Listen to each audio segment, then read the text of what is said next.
how to see drafts on your YouTube channel. For that, the process is very simple and easy. So what you guys have to do is to follow the video till the end to get to know about it. So the things that you need to do is to go to your YouTube studio. So for that, hit up youtube.com. I'll be providing the link to the YouTube in the description below so you guys can check it out. So once you're in your YouTube page, simply go ahead on your profile and go to the YouTube studio and wait till the YouTube Studio boots up completely.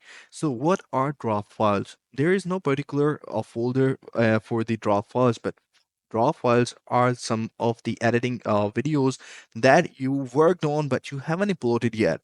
So where you guys can find that? So what you have to do is to go to the content, and in the content for all of the videos that are edited but not uploaded yet will be shown right here. So you can find your drafts in the video section of your YouTube studio.